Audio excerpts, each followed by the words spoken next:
लोकसभा निवडणुका काही दिवसांवर येऊन ठेपलेल्या असतानाही राज्यात जागा वाटपावरून सर्वच पक्षांमध्ये ताळमेळ जुळत नसल्याचं पाहायला मिळतंय। कल्याण लोकसभेची जागा कमळ चिन्हावर लढवावी अशी मागणी भाजपच्या काही स्थानिक पदाधिकाऱ्यांनी केली होती। दिवा शहरातील भाजपचे अध्यक्ष सचिन भोईर यांनी प्रदेशाध्यक्षांना पत्र लिहून आपली भावना मांडली। भोईर यांच्या मागणीनंतर कल्याण लोकसभेत महायुतीत ठिणगी पडण्याची शक्यता निर्माण झालेली असतानाच शिवसेनेचे उमेदवार श्रीकांत शिंदे यांच्या प्रचाराच्या कामाला लागा असे आदेश भाजपचे कॅबिनेट मंत्री रवींद्र चव्हाण यांनी कार्यकर्त्यांना दिलेत। त्यामुळे सचिन भोईर यांनी केलेल्या मागणीवर अखेर पडदा पडलाय। कल्याण लोकसभेत शिवसेनेचाच उमेदवार असेल हे सध्याचे चित्र आहे। मात्र निवडणुकीला अजून 2 महिन्यांचा कालावधी बाकी आहे, त्यामुळे भविष्यात आणखी काही घडामोडी घडतात का हे पाहावं लागेल।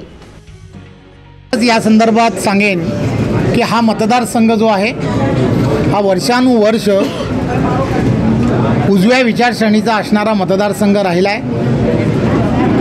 महायुतीचाच उमेदवार कार्यकर्त्यांच्या पूर्ण पाठबळाने हा वर्षानुवर्ष या मतदारसंघावरती महायुतीचंच नेहमी वर्चस्व राहिलं आहे। डॉक्टर श्रीकांत शिंदे यांनी या मतदारसंघामध्ये अतिशय चांगल्या पद्धतीने विकासात्मक कामामध्ये सुद्धा मोठ्या प्रमाणामध्ये निधी आणला आहे।